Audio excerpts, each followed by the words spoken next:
क्या आप जानते हैं कि स्कूल हमें पैसे कमाना नहीं सिखाता बल्कि सिर्फ नौकरी करना सिखाता है? और क्या आपने कभी सोचा है कि अमीर लोग पैसे के लिए काम क्यों नहीं करते? नमस्कार दोस्तों, आप देख रहे हैं दी बुक स्टोरी, जहां हम आपके लिए लाते हैं दुनिया की सबसे जबरदस्त किताबों की कहानियां और जिंदगी बदल देने वाले सबक। आज हम बात करेंगे उस किताब की जिसने लाखों लोगों की सोच को बदल डाला। Rich dad poor dad. लेखक हैं रॉबर्ट टी कियोसाकी। ये किताब एक ऐसी कहानी है जो दो पिताओं के जरिए लिखी गई है।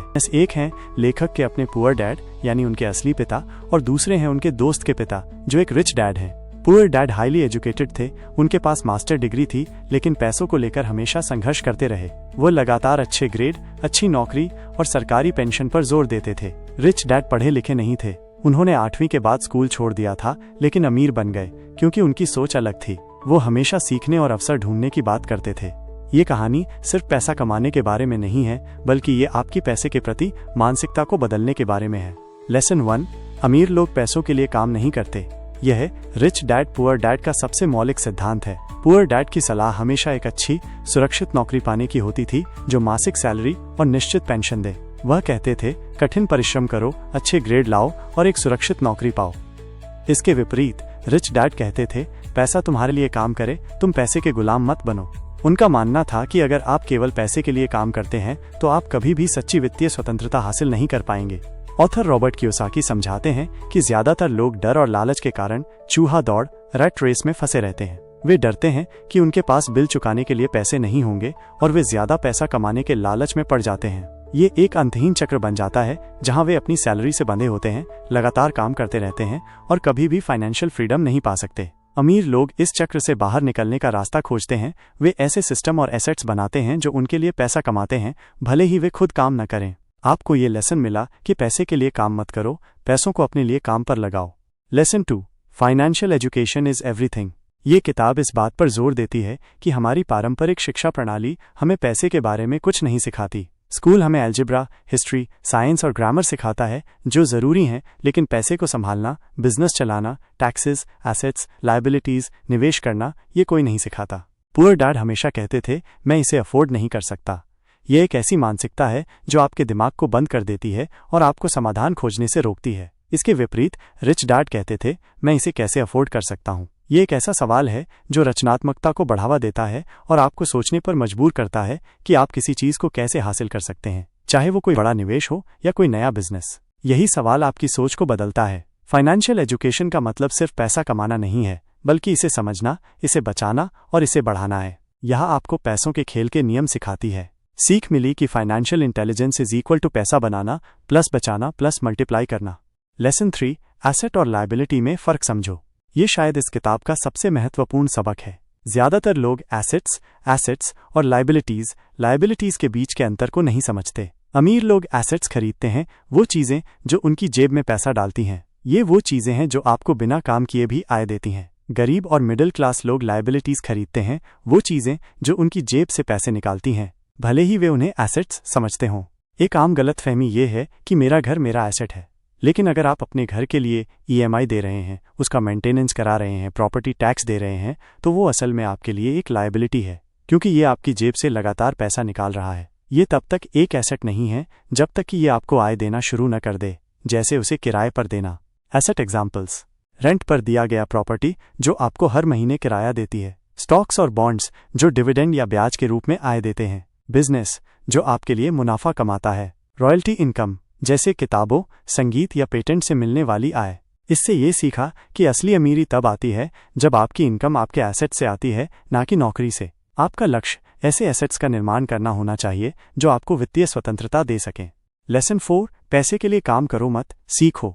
रिच डैड की एक और बड़ी सीख ये थी कि नौकरी सिर्फ पैसा कमाने का जरिया नहीं है, बल्कि ये सीखने का अवसर भी है। रॉबर्ट ने कई तरह की नौकरियां सिर्फ इसलिए की ताकि वो स्किल्स सीख सकें, जैसे sales, marketing, investment, communication, negotiation और नेतृत्व। उन्होंने कम सैलरी पर भी काम किया ताकि वे उन उद्योगों को समझ सकें और महत्वपूर्ण कौशल हासिल कर सकें। पुअर डैड कहते थे, स्पेशलिस्ट बनो। उनका मानना था कि एक क्षेत्र में महारत हासिल करो और उसी में आगे बढ़ो। रिच डैड कहते थे, जनरल नॉलेज बढ़ाओ ताकि तुम सिस्टम को समझो। उनका मानना था कि एक वित्तीय सफल व्यक्ति बनने के लिए आपको विभिन्न क्षेत्रों की समझ होनी चाहिए ताकि आप एक पूरा सिस्टम बना सकें जो आपके लिए काम करे। आपको सिर्फ अपनी जॉब पर फोकस नहीं करना चाहिए, बल्कि ये भी समझना चाहिए कि पैसा कैसे काम करता है। ये लेसन से सीखें कि रियल वर्ल्ड स्किल्स नौकरी से ज़्यादा ज़रूरी हैं। ये वो कौशल हैं जो आपको किसी भी आर्थिक स्थिति में खुद को ढालने और सफल होने में मदद करते हैं। लेसन 5, डर और आलस सबसे बड़ा दुश्मन। अधिकतर लोग रिस्क लेने से डरते हैं, इसलिए वे सेफ जोन में रहते हैं और अमीर कभी नहीं बनते। ये डर उन्हें नए अवसरों को आजमाने से रोकता है। कियोसाकी कहते हैं कि डर और आलस दो सबसे बड़े दुश्मन हैं जो लोगों को वित्तीय सफलता हासिल करने से रोकते हैं। लोग अक्सर क्या होगा अगर मैं हार जाऊं कि डर से पैरालाइज्ड हो जाते हैं। रिच डैड कहते हैं failure is the best teacher. उनका मानना था कि असफलताएं सीखने के अवसर होती हैं। पुअर डैड फेलियर से डरते थे और गलतियां करने से बचते थे। रिच डैड फेलियर से सीखते थे, गलतियों को स्वीकार करते थे और उन्हें आगे बढ़ने के लिए इस्तेमाल करते थे। वो कहते थे कि जो लोग कभी गलती नहीं करते वे कभी कुछ नया नहीं सीखते। इससे सीखने को मिलता है कि रिस्क से डरो मत, उसे समझो और उससे सीखो। वित्तीय रूप से सफल होने के लिए आपको स्मार्ट रिस्क लेने और अपनी गलतियों से सीखने की क्षमता विकसित करनी होगी।